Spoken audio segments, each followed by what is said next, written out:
सर्व प्राचीन देश अन्य देशहरूमा मान्छेको मासु खाइरहँदा, मान्छेको मासु भक्षण गरिरहँदा, नरभक्षण गरिरहँदा हाम्रो देश 5000 वर्ष अघिदेखि सर्वे भवन्तु सुखिनः सर्वे सन्तु निरामया सर्वे भद्राणि पश्यन्तु मा कश्चित् दुःख भाग भवेत् भनेर विश्व कल्याण हेतु मन्त्र उच्चारण गरिरहेको थियो।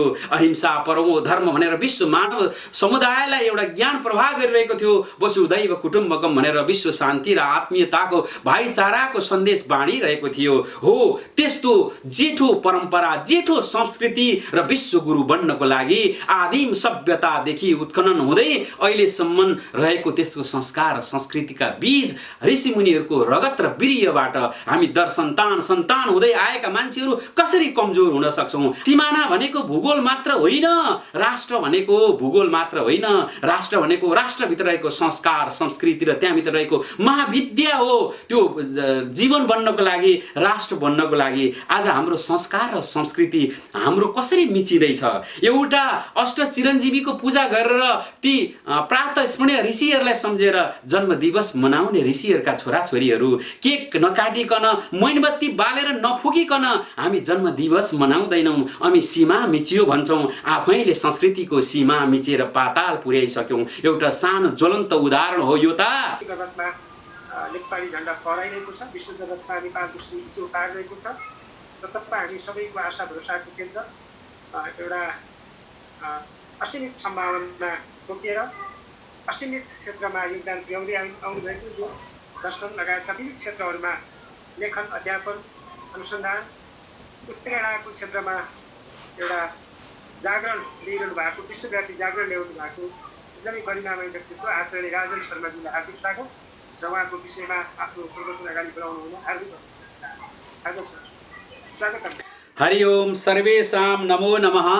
सबैलाई मेरो हृदय पटबाट निस्केको यो आवाजबाट श्रद्धेय आदरणीय, त्यस्तै गरेर यो आवाजसँग जोडिरहनु भएका विश्वभरका विभिन्न क्षेत्रका कुना कुनाबाट जोडिनुभएका श्रद्धेय दिव्य पुरुषहरूलाई मेरो सादर साष्टाङ्ग दण्डवत छ। संसारमा जहाँ गए पनि मानिसहरूको बीचमा मान्छेले आफूभित्रको आत्म अन्वेषण नगरेसम्म सबै मान्छेहरू अधुरो अपुरो र सधैँ चाहिँ प्यासी बनेर रहन्छ। र जुन कुरा हाम्रो देवभूमि ऋषिभूमि तपोभूमिबाट आएको महाविद्या छ, त्यो विद्यालाई जबसम्म हामीले जान्न सकिँदैन तबसम्म चाहिँ मान्छे अधुरो अपुरो नै रहन्छ। तसर्थ म आज 4वटा विषयमा आफ्नो यो बोलीलाई विभाजन गर्न गइरहेको छु। सबैभन्दा पहिला त अहिलेको यो युगका मान्छेहरू, समग्र मान्छेहरू इन्फेरियरिटी भनिन्छ, जसलाई चाहिँ म कमजोर छु, म गरिब छु, म अशक्त छु, म नपढेको छु, अथवा म पढे पनि यो विषय मसँग छैन, अथवा यो कमी कमजोरी छ भन्ने एउटा एक खालको चाहिँ त्यो आफूभित्र रहेको त्यो चाहिँ कमजोरीपनले गर्दाखेरि मान्छे चाहिँ उत्प्रेरणामा अघि बढ्न नसक्ने र आफूलाई समय दिन नसक्ने, आफूलाई चाहिँ उसले चाहिँ कमजोर ठानिरहेको हुँदो रहेछ र त्यो नै सबभन्दा ठुलो दुःखको कारण बन्दो रहेछ। र त्यसको लागि सबैभन्दा पहिला त म हाम्रो देश र हामी कसरी हामीलाई उत्साहित बनाउन सक्छौँ र हामी हरेक सम्भाषणहरू सुन्दाखेरि, हरेक अवस्थामा रहँदाखेरि आफूभित्रको त्यो महादिव्य चैतन्यलाई उठाएर र कसरी हामी उद्वेलित बनाउन सक्छौँ त भन्दाखेरि सबैभन्दा पहिलो तपाईँको र हाम्रो उद्गम बिन्दुलाई थाहा पाउनु पर्दो रहेछ। जब उद्गम बिन्दुलाई थाहा हुन्छ तब मात्र हामीले हाम्रो महत्त्व थाहा पाउँछौँ। सबैभन्दा पहिला त संसारका धेरै मान्छेहरूले के गरे त भन्दाखेरि अक्षरहरू चिनेर अक्षरहरूका समय दिएर डिग्रीहरू प्राप्त गरेर संसारका विश्वविद्यालयमा अध्ययन गरेर उनीहरूले आफूलाई चाहिँ अग्रस्थानमा म शिक्षित छु भन्ने एउटा जानकारीको दर्जामा राखे। तर त्यसरी राखे पनि एउटा कुरा छुटिरहेको हुने रहेछ। त्यो कुरा के भनेदेखि हामीले किताबको अक्षर पढ्छौँ तर त्यो अक्षर कहाँबाट आयो त? अक्षर किताबबाट आयो। त्यो किताबको पानो कहाँबाट आयो? किताबको पानो कापी रुखबाट आयो। त्यो रुख कहाँबाट आयो? रुख माटोबाट आयो। त्यो माटो कहाँबाट आयो? मोलिक्युलहरूबाट आयो, विभिन्न पदार्थहरूबाट आयो, एटम पदार्थहरूबाट आयो। त्यो कहाँबाट आयो त? त्यो त चेतनाबाट आयो। हो, त्यो चेतना कहाँबाट आयो? त्यो ऋषि मुनिहरूको हृदय पटबाट, त्यो महाचैतन्यबाट आयो। त्यो चैतन्यको प्रादुर्भाव भएको, मानवको प्रथम प्रादुर्भाव भएको, जीवहरूको प्रादुर्भाव भएको भूखण्ड कहाँ हो? नेपाल हो। त्यस्तो नेपालमा जन्मिएका हामीहरू सौभाग्यशाली। सबैभन्दा पहिला त सृष्टिले जीवको उत्पत्तिको लागि चुनेको एउटा भूमि, त्यस्तो स्थानमा जन्मिएको हामी। तसर्थ सगर्वका साथ हामीले सबै सबैभन्दा पहिलो आफ्नो उद्गमलाई सम्झेर गौरवान्वित भयो भनेदेखि मान्छे कम्तीमा उसले आफ्नो साहस बढाउन सक्दो रहेछ। र त्यो सँगसँगै यो सृष्टिको सबैभन्दा सर्वोत्कृष्ट संस्कार, सृष्टिको सबैभन्दा सर्वोत्कृष्ट संस्कार कहाँबाट उत्पन्न भयो? देवभूमि ऋषि भूमिबाट उत्पन्न भयो, नेपाल भूमिबाट उत्पन्न भयो। त्यो कुरा आज कोरोनाले पनि संसारलाई चिनाउँदै गइरहेको छ। हाम्रो संस्कृति हामीले त आधुनिक हुने नाममा धेरै कुरा बिर्सिरहेका थियौँ। हामीले आफूलाई विदेशीहरूको नक्कल गर्दैमा, पाश्चात्यहरूको नक्कल गर्दा गर्दै हामीले हाम्रो संस्कार, नमस्कार गर्ने संस्कार, हामीलाई एकअर्कालाई अतिथि देवो भव भन्ने संस्कार, हामीले भेट हुँदाखेरि मृदु मुस्कानले अभिवादन गर्ने संस्कार, हाम्रो प्रथम भेटमा जल पञ्चामृत तथा रसहरूले चाहिँ हामीले स्वागत गर्ने संस्कारलाई हामीले ओझेल पारेर हामीले आधुनिक बन्ने नाममा मांस, मदिरा तथा विभिन्न यो कमर्सियल रूपमा बनिएका खाद्य पदार्थहरूलाई हामीले दिएर त्यसरी चाहिँ हामीले जुन एउटा संस्कारलाई लियौँ त्यसमा हामी कहिले चिन्तित भएनौँ। तर त्यो सर्वोत्कृष्ट संस्कार हाम्रै देशबाट निस्किएको रहेछ र त्यस कुरामा हामीले गौरव गरेर आफूलाई आत्मानुभूति गरेर सबैभन्दा पहिला त आफैले महत्त्व बोध गरेपछि बल्ल अरूलाई हामीले महत्त्व दर्शाउन सकिन्छ। यहाँ सुनेर बसिरहनु भएकोमा सम्पूर्ण धर्मप्रेमी, सज्जन, वन्दनीय, पूजनीय, गुरु अथवा श्रद्धालु सबैजना हुनुहुन्छ। सबैको बीचमा एउटा महान मानिसको बीचमा पनि महान मानिसलाई पनि अहिले उत्प्रेरणाको जरुरी छ। त्यो उत्प्रेरणाको लागि हामीले जुन उत्प्रेरणा कहाँबाट आउँछ त? उत्प्रेरणा त्यहीँबाट आउँछ। संसारको सर्वप्राचीन पहिलो र अहिलेसम्मको अझै मोटिभेसनल स्पिकर को हो? श्रीकृष्ण भगवान हो। र उहाँले दिएको जुन दिव्यता छ, जुन भूमिबाट आयो ज्ञान छ, त्यो ज्ञान आज संसारका मान्छेहरू लिनको लागि आततायी भइरहेका छन्। तसर्थ त्यस्तो भूमिबाट आएपछि सुरुवातमा मलाई लाग्यो कि संसारमा मान्छेहरू किन कमजोर महसुस गर्छन् त भन्दाखेरि जुन आफ्नोपनलाई चिन्न नसकेर रहेछ। संसारमा केही नभएका मान्छेहरू त आफ्नोपनप्रति गौरव गर्छन् भने तपाईँ हामी यस्तो मलिलो भूमिबाट, भूखण्डबाट आएका छौँ जो भूखण्डले आजसम्म पनि गणनामा कहिले अरूको आश्रय लिएको छैन। जगतको भूगोलको, खगोलको, ज्यामिति, ग्रहगणित, प्रकृति चिकित्सा, आयुर्वेद यी सारा तिथिमिथि पञ्चाङ्ग गणनामा आफ्नै सूत्रहरूलाई आजसम्म दिव्य रूपमा, अखण्ड रूपमा निरन्तर पालना गरिरहेको छ। त्यस्तो भूखण्डका मान्छेहरू हामी त दिव्यात्मा त्योबाट आएका मान्छेहरू हौँ। तसर्थ सबैभन्दा पहिला हामीले आफ्नो जुन महत्त्वलाई चिन्न सकेन भने भेडाको बथानमा हिँडिरहेको बाघको छाउरोले आफू सानैदेखि त्यही हुर्किँदा म भेडै रहेछु भनेर भ्या गरे जस्तै हामी अरूले गरिब भन्दियो भन्दैमा, सानो भन्दियो भन्दैमा, कमजोर भन्दियो भन्दैमा हामी त्यसैतिर हाम्रो सबकन्सियस माइन्ड जाँदो रहेछ।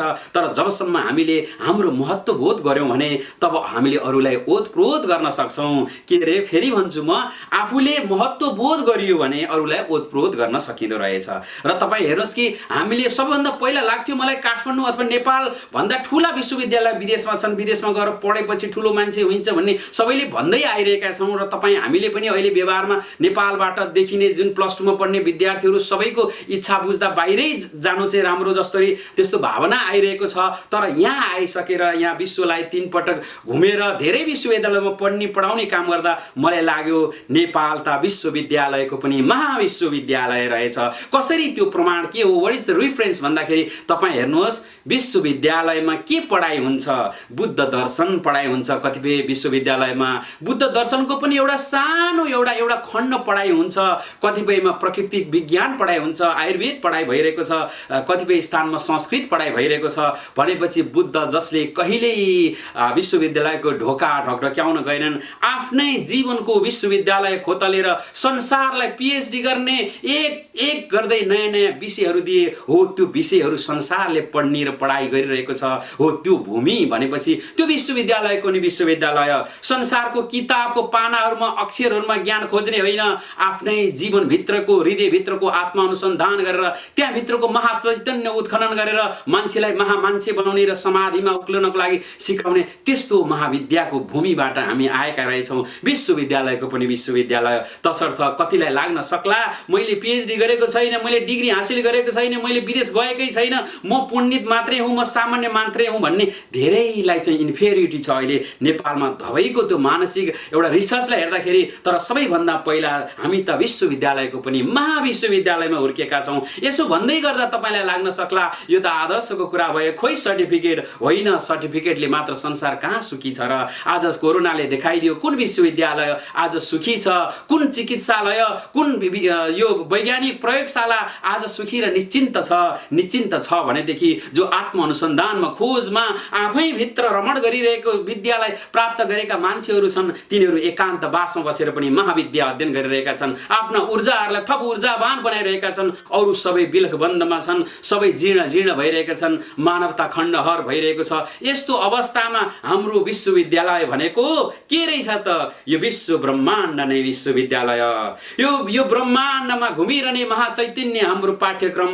र त्यसपछि जसरी भागवत गीता च्याप्टर 2 भर्सेस 28 मा भने जस्तै सुख दुखे समय कृत्वा लाभ लाभो जया जयो, त्यो समता जुन समता छ त्यो समता नै पीएचडी रहेछ। मनको पीएचडी, समताको पीएचडी, आनन्द बोधको पीएचडी गराउने त्यो महान विश्वविद्यालय नै नेपाल हो। र जब तपाईँलाई लाग्न सक्ला विदेशमा बसेर चाहिँ किन यसो भनिरहनु पर्यो त भन्दाखेरि आफ्नै घरमा बसेर त आफ्नो घर चम्किलो छ कि कस्तो छ, सानो छ कि ठुलो छ, त्यति थाहा नहुँदो रहेछ।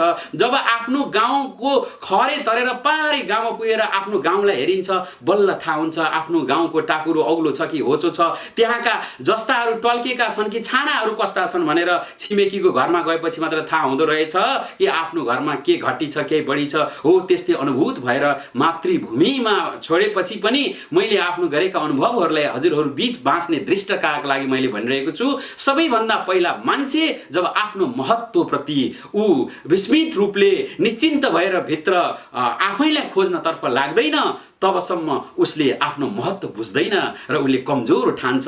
चाहे वैभवले ऊ सिँगारिएको होस्, चाहे औपचारिक शिक्षाले चुलीमा पुगेको होस्, चाहे अन्य खालको उपलब्धि मान प्रतिष्ठाले भए पनि मान्छे भित्रबाट नजागेसम्म ऊ एकदमै कमजोर भइरहँदो रहेछ।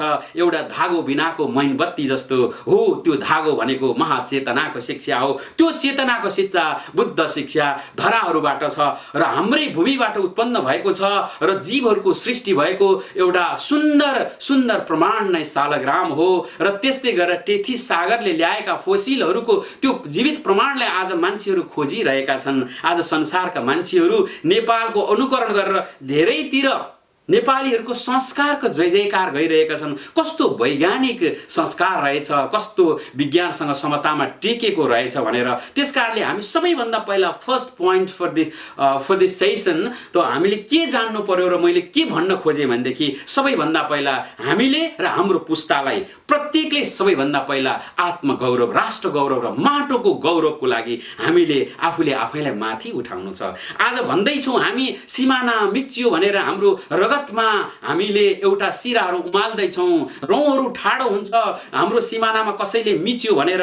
तर हामीले एउटा कुरा अझै पनि बुझ्न बाँकी रहेछ, सिमाना भनेको भूगोल मात्र होइन, राष्ट्र भनेको भूगोल मात्र होइन, राष्ट्र भनेको राष्ट्रभित्र रहेको संस्कार संस्कृति र त्यहाँभित्र रहेको महाविद्या हो।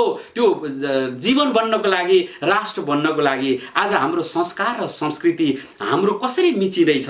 एउटा अष्ट चिरञ्जीवीको पूजा गरेर ती प्रातः स्मरणीय ऋषिहरूलाई सम्झेर जन्म दिवस मनाउने ऋषिहरूका छोराछोरीहरू केक नकाटिकन मैनबत्ती बालेर नफुकिकन हामी जन्म दिवस मनाउँदैनौँ। हामी सीमा मिचियो भन्छौँ, आफैले संस्कृतिको सीमा मिचेर पाताल पुर्याइसक्यौँ। एउटा सानो ज्वलन्त उदाहरण हो यो त।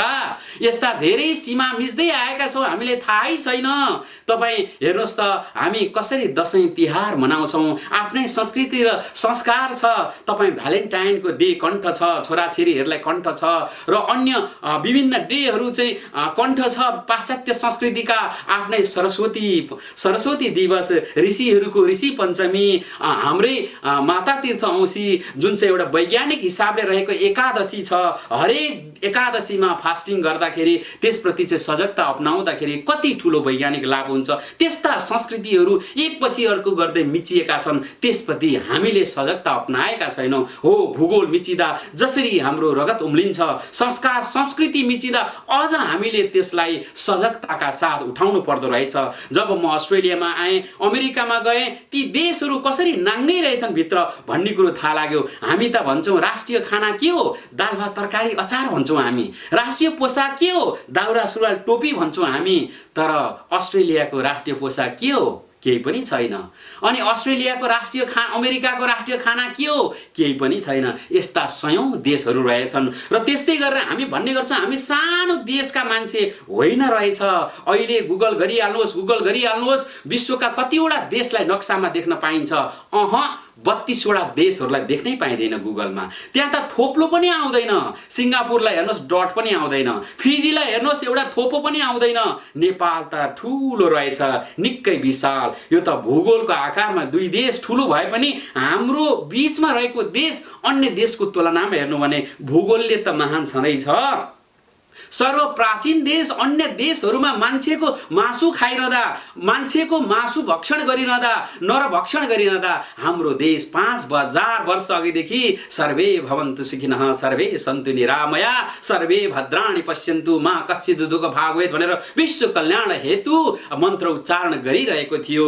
अहिंसा परमो धर्म भनेर विश्व मानव समुदायलाई एउटा ज्ञान प्रवाह गरिरहेको थियो। वसुधैव कुटुम्बकम भनेर विश्व शान्ति र आत्मीयताको भाइचाराको सन्देश बाँडिरहेको थियो। हो त्यस्तो जेठो परम्परा, जेठो संस्कृति र विश्व गुरु बन्नको लागि आदिम सभ्यतादेखि उत्खनन हुँदै अहिलेसम्म रहेको त्यसको संस्कार संस्कृतिका बीज ऋषिमुनिहरूको रगत र वीर्यबाट हामी दर सन्तान हुँदै आएका मान्छेहरू कसरी कमजोर हुन सक्छौँ? आजबाट जसले यो सुन्नु भएको छ, जसले आफूलाई आत्मग्लानी लगाइरहेको छ, त्यस्ता मान्छेहरूको लागि सबै विद्युत वर्गहरूलाई भन्छु हामी कहिले कमजोर छैनौँ। पहिला त त्यो परमात्माको सन्तान कोही पनि कमजोर हुँदैन, त्यहीमाथि भूगोल र संस्कारले पनि हामी जेठो छौँ। पहिलो। दोस्रो पोइन्ट बोल्न म चाहन्छु कि दोस्रो पोइन्टमा मान्छेले अब रेस्पोन्सिबिलिटी के हो त? हामीले इन्फेरियोरिटीलाई त जित्यौँ, हाम्रो महानतालाई जान्यौँ। दोस्रो कुरो जान्नु भनेको हाम्रो रेस्पोन्सिबिलिटी थाहा पाउनु रहेछ।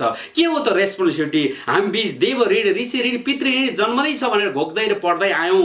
तर के हो त रेस्पोन्सिबिलिटी भन्दा जब त्यो विश्व संस्कृतिलाई हामीले आफैले पालन नगरेसम्म, आफै प्रकाशित नभएसम्म कहाँ अरूलाई आलोकित पार्न सकिन्छ? मोमबत्ती जल्दै नजली कहाँ अरूलाई उज्यालो दिन्छु भनेर हिँडे हुन्छ। सबैभन्दा पहिला त रेस्पोन्सिबिलिटी निभाउनु पर्यो। कहाँबाट सुरु गर्ने रेस्पोन्सिबिलिटी? हामी रेस्पोन्सिबिलिटी यहाँबाट सुरु गर्ने कि अब जब हाम्रो खोज र अनुसन्धान अन्वेषणमा हामी लाग्दैनौँ, जब ब्रह्म साधनामा लाग्दैनौँ, हामीलाई ब्राह्मण गुरु पुरोहित आचार्य भन्ने कुनै अधिकार छैन, ऋषिहरूले दिएका छैनन्। जबसम्म ब्रह्म जायति ब्राह्मण, जबसम्म ब्रह्मको खोज र अनुसन्धानमा हुँदैनौँ तब हुँदो रहेनछ। जब नोकरी गयो, काम गर्न पाइएन, तब 2-4 मन्त्र कण्ठ गरेर पुरोहित बनेर अथवा पण्डित बनेर अथवा कुनै एउटा मठ मन्दिर खोलेर पीठाधीश भएर हुँदो रहेनछ। ब्रह्म जान्नको लागि त साधना पथमै लाग्नु पर्यो। त्यो साधना पथमा लाग्नेहरू पनि धेरै हुनुहुन्छ। यहाँ श्रद्धेय र आदरणीयहरू हुनुहुन्छ, उहाँहरूप्रति नमन गर्छु। र हाम्रो राष्ट्र योगी नरहरि नाथले भन्नुभएको थियो, मानव धर्ममा लेख्नु भएको छ उहाँले, जसले मनलाई चिन्छ, मनको मयललाई चिन्छ, मयललाई धुन जान्दछ, त्यो मात्र मानव हो, नत्र मानव बनेकै हुँदैन। त्यो मानव बन्नको लागि उसले मनलाई चिन्नु पर्यो। मनलाई शरीर चिनेर हुँदैन, घोडालाई चिनेर मात्रै भएन, घोडा चलाउनेलाई चिनेर मात्रै भएन। घोडाले घाँस खान्छ, त्यो घोडा चढ्नेले घाँस खाँदैन, तर घोडालाई घाँस दिएर मात्र हामीले घोडाले खायो अथवा मैले खाएँ भनेर बस्यौँ भने आफू कहिले अगाइँदैन। हो त्यो भित्र रहेको, हामीभित्र रहेको त्यो विराट सत्य, महासत्य र आत्मालाई नचिनेसम्म हामी अधुरो अपुरो रहन्छौँ। हाम्रो रेस्पोन्सिबिलिटी भनेको पहिलो साधनामा डुब्नु हो। ओठको शब्द ज्ञानले भागवत गीता कण्ठस्थ गरेर, शास्त्रहरू कण्ठस्थ गरेर पक्कै पनि हामी हाम्रो आत्मोन्नति गर्न सक्दैनौँ। हामी त अहङ्कार जोडिरहेका हुनेछौँ। तसर्थ पहिलो रेस्पोन्सिबिलिटी भनेको ब्रह्म साधना हो। साधनामा हाम्रा ऋषिमुनिहरूले सिकाए विभेद रहित, भेद रहित हुन्छ भनेर।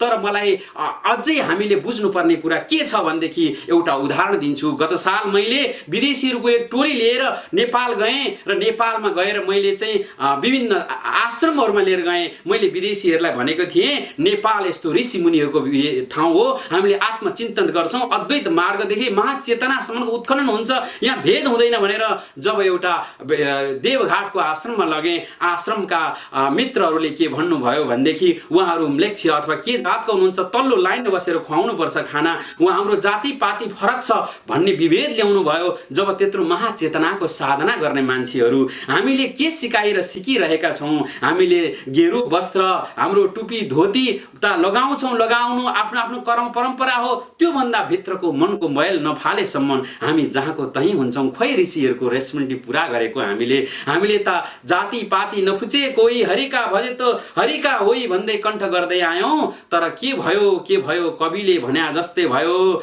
नरङ्गाए मन सबै रङ्गाए कपडा, नरंगाए मन सभी रंगाए कपडा, लम्बा दाढी बनाके जोगी बन गया बकडा। हामीले सबैलाई के गर्यौं भन्दाखेरि मनको रङलाई होइन, शरीर आचरण पीठाधीश अथवा हाम्रो मठ मन्दिर ग्रुपलाई मात्रै बनायौं। त्यो अर्को कुरा हाम्रो रेस्पोन्सिबिलिटी के थियो भन्दाखेरि हामीले कतिपय अपवादलाई छाडेर अझै पनि हामीले जातीयता अथवा भेदलाई छोड्न सकेका छैनौं। हाम्रो चातुर वर्णमया सिस्टम गुणकर्म विभाग छ भनेर हामीले चाहिँ भागवत गीता च्याप्टर 4 भर्सेस 13 पढ्दै आयौं। विद्या विनय सम्पन्ने ब्राह्मणे गविहस्तिनी सुनिचैव सोपाके च पण्डिता समदर्शिनी, हामीले पञ्चमोध्याय र त्यस्तै गरेर चाहिँ 18 श्लोक भर्सेस 18 को पढ्दै पनि आयौं। हामीले वेद व्यास जो मजनीका पुत्र हुनुहुन्छ भनेर हामीले पुज्यौं, काले राईले उहाँको विद्याको चरणमा पुज्यौं। तर फेरि पनि हामी जातीयतालाई फाल्न छडेका छैनौं। कहीँ गयो भने कुन जातको भन्छौं, दिलबाटै खुलेर हामीले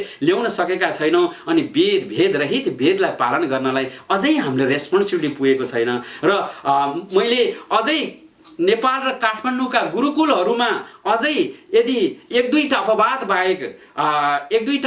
बाहेक ब्राह्मण अथवा उपाध्याय बाहेकका कुनै पनि बाल बच्चाहरूलाई अध्ययन र अध्यापन गराउनको लागि पहल गर्दाखेरि मुस्किलैले एक दुईटा पाइयो भनेपछि हामीले गुरुकुलका नाममा के सिकाइरहेका छौं? सम्प्रदाय र विभेद पनि सिकाइरहेका छौं। ऋषिहरूको ऋण के यही हो त? भेद रहित हामीले त ब्रह्मलाई मान्ने, शरीर र हात खुट्टा मांसलाई होइन। संसारमा मासु हात खुट्टा छाला कसैको पूजनीय भएको छैन, भएको छ त विद्या र चेतनालाई भएको छ। हो, त्यो रेस्पोन्सिबिलिटीमा आज हामीहरू जानुपर्ने भएको छ। र त्यसको लागि तपाईँ हामी जो सुनेर बसेका छौं, शब्द ज्ञान र ओठले मात्रै होइन, जबसम्म हामी भित्रको आत्मा भित्रको त्यो शक्ति उद्वेलित हुँदैन, जबसम्म हामीमा एउटा परिवर्तनको क्रान्ति आउँदैन, तबसम्म हामी सयौं श्रृङ्खलाहरूको सत्संग सुनेर पनि जस्ताको तस्तै बनिरह्यौं भनेदेखि खोइ त मनको मैलो धोएको, खोइ त मनलाई चिनेको। र त्यसकारणले गर्दाखेरि त्यसको लागि आज रेस्पोन्सिबिलिटी छ। अब म किनारातर्फ लागेँ। अर्को चाहिँ ट्रान्सफर्मेसन। हेर्नुहोस्, ट्रान्सफर्मेसन रहेछ। जान्नु भनेको, केही गर्नु भनेको ट्रान्सफर्मेसन। जबसम्म हाम्रो ट्रान्सफर्मेसन हुँदैन तबसम्म इन्फर्मेसन मात्र लिएर केही नहुँदो रहेछ। त्यसकारणले भनिन्छ मान्छे ज्ञान हुन पहिला सुन्न सिकेपछि गुन्न सिक्नु, गुन्न सिकेपछि व्यवहारमा बुन्न सिक्नु। सुन्न, गुन्न र बुन्न सिक्नु। श्रवणम मननम निधिध्यासनम। त्यसको लागि के गर्न सकिन्छ त? त्यसको लागि प्रत्येकले आफैले भनौं, हामी आफै चेतनशील छौं। आफैलाई सोधौं के म कति दिन मैले सन्ध्या वन्दन गर्छु? के हाम्रो ब्रह्म विद्या र सनातनले आज पाश्चात्यहरू पहल गरिरहेका छन्, हरेक 6 घण्टामा माइन्डको क्यापेसिटी ड्रप डाउन हुन्छ, सन्ध्या वन्दन वैज्ञानिक रहेछ, हरेक दिन गायत्री मुद्रा र तपाईको मेडिटेसन नगरिकन खानु भनेको त्यो जीवनलाई तपाईको माथितिर लैजानको लागि नसक्नु रहेछ भनेर आज विश्वले पछ्याउँदैछ भने तपाईँ हामीहरू यो ब्राह्मण उपाध्याय भन्छौं, यो सम्प्रदाय र त्यो भन्छौं, के आत्मसाक्षी राखेर भनौं के हामीले ब्रह्म विद्याको लागि समय दिएका छौं त? के आत्मा रूपान्तरको लागि हरेक 6 घण्टा सन्ध्या वन्दनका लागि समय दिएका छौं त? अवश्य हजुरहरूमध्ये धेरैले दिनुभएको छ। तर कतिपयले यसलाई मात्र एउटा इन्फर्मेसन दिएका छन्। यो कसै साधुहरूको आश्रममा गरिने चिज सम्झिनु भएको छ, तर मान्छेको नित्य हो। आज म दुबई कतारमा जाँदा हाम्रो इस्लाम दाजुभाइहरू घडीमा घण्टी लगाएर प्रेयर गर्नुहुन्छ, नमाज पढ्नुहुन्छ। हाम्रो ऋषि संस्कृति यस्तो हो कि बाबु तिमी राम्रो बन्नको लागि राम्रो बन्नको लागि जापान सबैतिर नै तपाईँले के गर्न सक्नुहुन्छ भन्दाखेरि आफ्नो दिव्य साधना छ हाम्रो। खोइ ब्रह्म साधनालाई प्र्याक्टिक्यालिटीमा ल्याएको, प्र्याक्टिक्यालिटीमा जबसम्म आउँदैन त्यो ट्रान्सफर पेमेन्ट नहुँदो रहेछ। तसर्थ अर्को त्यो सँगसँगै हेर्नुहोस् त बुद्ध देशबाट आएका हामी अहिले म यहाँ भिगन मिसनमा पनि काम गर्छु। भिगन मिसनका यहाँ साथीहरूले के भन्नुहुन्छ भने ओहो तपाईँ बुद्ध देश, शिव देश, कृष्ण देशबाट आउनुभएको मान्छे, नेपालका त धेरै शाकाहारी हुनु होला भनेर। तर हामीलाई लाग्छ हामी यहीँ सुनेर बसिरहेका मध्ये पनि हामी पूर्ण रूपमा शाकाहारी छौँ छैनौँ होला। त्यो त अध्यात्मको सम्बन्ध बेसिक एबिसिडी हो। एबिसिडी नै हामीले सिकेका छैनौँ भने कहाँ हामीले ठुला ठुला ग्रन्थको कुरा गर्न सक्छौँ। त्यो भनेको जिब्रोको स्वादलाई छोड्न सकेका छौँ, एउटा 6 इन्चको जिब्रोको क्रान्ति ल्याउन सकेका छैनौँ भने कहाँ ब्रह्मविद्याको साधनाको छिडीमा चढ्न सकिन्छ र प्रभु।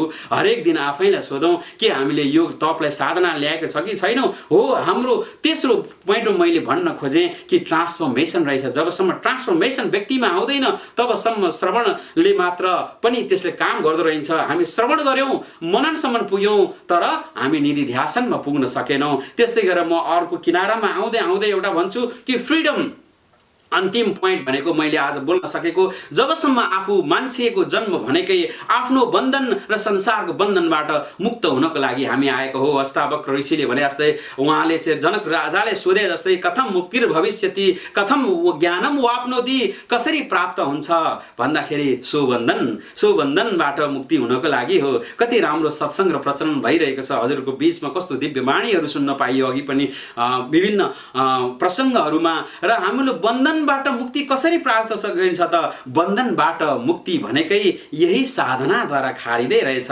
र साधनाद्वारा खारिँदा यही बस्दा बस्दै हिलैमा भ्यागुतो बस्छ, हिलैमा कमल स्थिति, स्थानले मात्र के गर्नु भिन्दै छ गुणको गति। कविवरको शब्दलाई सापडी लिन्छु म। स्थान त यही हो, तर यही स्थानबाटै आफूलाई शुद्धिकरण गर्नुपर्ने रहेछ। तपाईँ एकजना विद्वानले भन्नुभएको छ when I search for God I found myself, when I search for God I found myself, when I search for myself I found God भनेर जसरी चाहिँ आफूले आफैलाई खोज्दाखेरि आफैलाई पाइने रहेछ। हाम्रो सिद्धान्त भनेको तद त्वम असि हो। कसैको बासी विचार र दर्शनमा विश्वास गरेर चुप लागेर खोजलाई पूर्ण विराम दिने होइन, खोजलाई त निरन्तर जारी राख्ने, आत्मन्वेषण गर्ने, त्यस्तो सच्चित आनन्दमा पुग्ने महाविद्याको हाम्रो चाहिँ त्यो एकदमै हामीमा रहन्छ। र हामी प्रतिस्पर्धा गर्दै धन कमाउने, पद प्रतिष्ठा कमाउने प्रतिस्पर्धा गर्दै जीवन सकाउनेमा होइन, आत्मरूपान्तरणमा हो। र यो आत्मरूपान्तरणमा मैले संसारका विभिन्न व्यक्तिहरूलाई जहाँ भेट्छु उहाँहरूको जुन श्रद्धेय व्यक्तिहरू हुनुहुन्छ उहाँहरूको मुखराबिन्दबाट नेपाली हाम्रो संस्कृतिको जय जयकार नै गरेको सुनेको छु। हामीले पहिलो कुरो त आत्मलाई उठान गर्नको लागि पहिला आफ्नो महत्त्व, दोस्रो हाम्रो रेस्पोन्सिबिलिटीमा हामी भित्रको कुरालाई लिएर आउने, तेस्रो हामीले जसरी हुन्छ आफू भित्रमा प्युरिफिकेसन कहिले ढिला हुँदैन। आजैबाट त्यो यात्रा सुरु हुन सक्छ। हजुरभित्रको त्यो जिज्ञासा आन्दोलित हुन सक्छ आजैबाट, र भोलिबाट तपाईँको दिनचर्या परिवर्तन नभएसम्म हामी ब्रह्म साधनाका अपेक्षामा रहेर कहाँको समाधि र मोक्ष हामी त एबिसिडीमै रहने रहेछौँ। तसर्थ यो साधना, यो विद्याका हजुर जस्तो आदरणीय व्यक्तिहरूमा माझ एकदमै यो एउटा सेयर गर्ने मौका पाइयो। हजुरहरूप्रति एकदमै म कृतज्ञ छु। र फेरि सन्दर्भ मिल्यो भने हामी यस सन्दर्भमा फेरि पनि चर्चा गर्नेछौँ। आदरणीय देख्न अथवा चिन्न सकेको नसकेको नि हुनसक्छु, सबैमा फेरि पनि मेरो सप्रेम हृदयबाटै धन्यवाद र साष्टाङ्ग गर्दै म आजको यो वाणीलाई विराम दिन चाहन्छु। धन्यवाद। जय देश, जय नेपाल। ओम नमस्कार। जय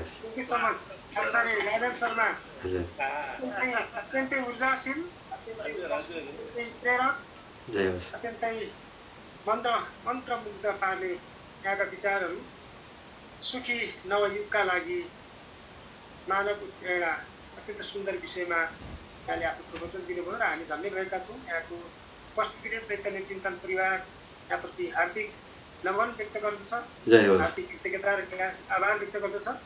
यहाँका विचारहरू फेरि पनि हामी सुन्नेछौँ। यहाँका विचारले संसारलाई नवयुग, सुखी नवयुगको अभियानमा यहाँका विचारहरू निकै सार्थक छन्, महत्त्वपूर्ण छन्, निकै पूर्ण छन्, निकै शक्तिशाली छन्। र यी विचारहरूबाट पक्कै पनि नवयुगको निर्माण हुनेछ। र नव युगको निर्माणको अभियानमा एउटा हामी हार्दिक शुभकामना दिन चाहन्छौँ जय हो। र अब